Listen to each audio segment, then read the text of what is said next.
Walt Disney World's Frontierland makeover continues, and I'm not sure how I feel about it. Disney announced the Magic Kingdom's Frontierland Shootin' Arcade, which is an original opening day attraction from October of 1971, will be closing forever on Sunday, June 23rd.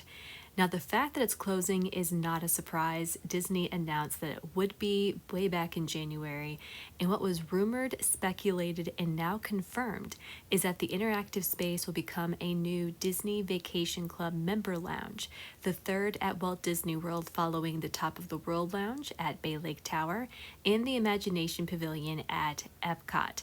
Funny enough, this has kind of been foreshadowed for years as there's a DVC kiosk right in front of the Shootin' Arcade, but anyway, according to Disney and reports, this new lounge will be, and I quote, a pioneer-inspired space, while also inspired by the bygone era of exploration and adventure.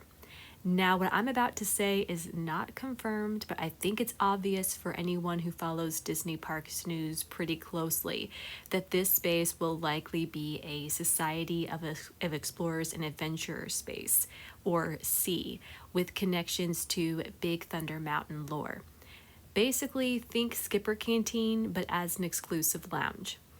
It also comes on the heels of eagle-eyed fans catching a display or presentation of S.E.A, which again stands for Society of Explorers and Adventurers, in a video from Walt Disney Imagineering's new YouTube series. However, on the other hand, and possibly complicating things, since Disney announced the new DVC lounge, Ron D. Moore, who was developing Swiss Family Robinson and the Society of Explorers and Adventurers for Disney Plus, left Disney for Sony Pictures Television. So if S.E.A was integral to this lounge, I'd be shocked if it wasn't somehow connected to this Disney Plus project, which is likely now completely up in the air. And if so, I wonder if the lounge might be delayed or significantly scaled down in terms of theme as a result. Now, that is all my conjecture and speculation. The facts are that the Frontierland Shootin' Arcade is closing June 23rd and a DVC lounge is on its way to Frontierland. And if you're keeping track, this will be the fourth Frontierland experience to be either renovated or replaced in recent months. While Disney hasn't announced this overhaul to Magic Kingdom's Frontierland, I don't know what else you'd call it, since Splash Mountain was remade into Tiana's Bayou Adventure, Country Bear Jamboree has been reimagined into Country Bear Musical Jamboree, and Big Thunder Mountain is about to close for renovations and possible retooling, likely to make way for the Magic Kingdom's expansion. So, replacing Shootin' Arcade with this DVC lounge seems like yet the next step in the park's new vision for Frontierland. But the question I have, and that I'm honestly still struggling to answer, is whether I think this change is a good one. I too fall guilty to nostalgia from time to time regarding the Disney parks, but I'm not blind to the fact that the Shootin' Arcade has been on borrowed time for years, and it's at the bottom of the barrel when you think of what you want to do when you go to the Magic Kingdom. So, truth be told, I will not miss it. But the fact remains that a tactile, themed experience that was open to everyone is being replaced and by a perk that is behind a paywall.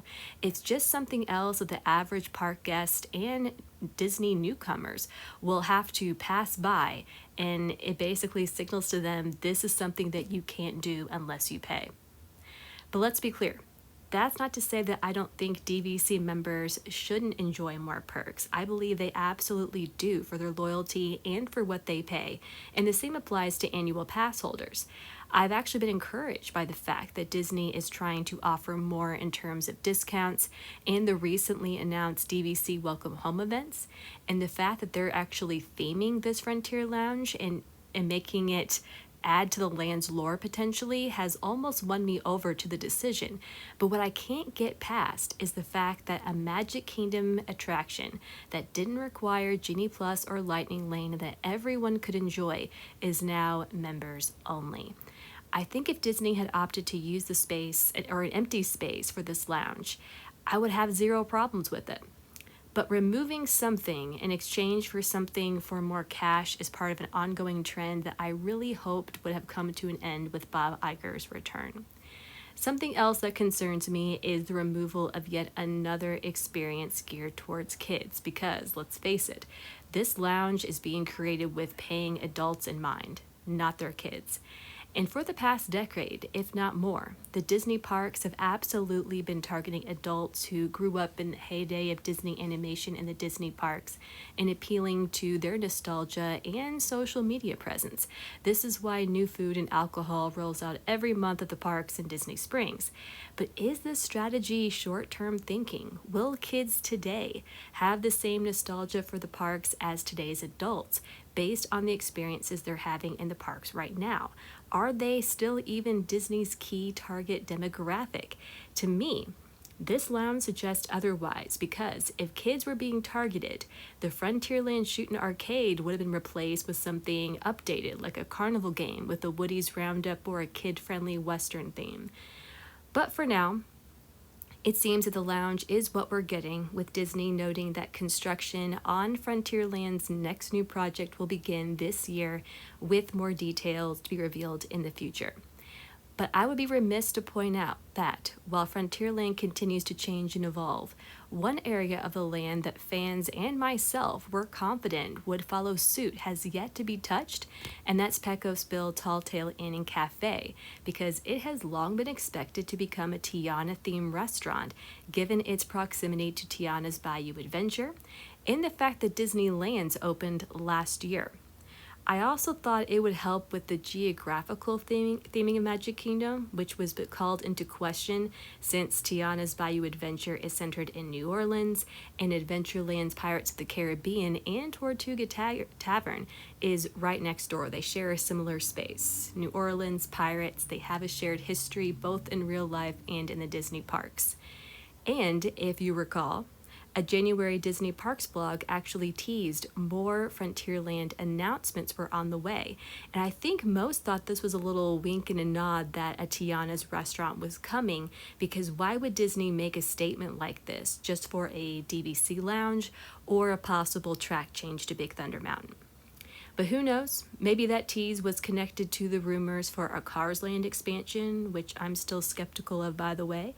Or maybe Disney still plans to announce a Tiana's. I think we'll know one way or the other at D23 in August. Well, those are my somewhat conflicted thoughts on the imminent closure of the Frontierland Shootin' Arcade, the upcoming Frontierland DVC Lounge, and Disney's current direction with these new additions and vision for Frontierland. If Disney Parks news and analysis is your thing, or you just miss your magical home away from home, I would so appreciate if you would give this video a like and subscribe. It's free to do so, like the Shootin' Arcade has been, and unlike the Disney Vacation Club. Just kidding, not really. And it would make my day if you would. But regardless, thank you so much for listening, and I hope you have a magical day.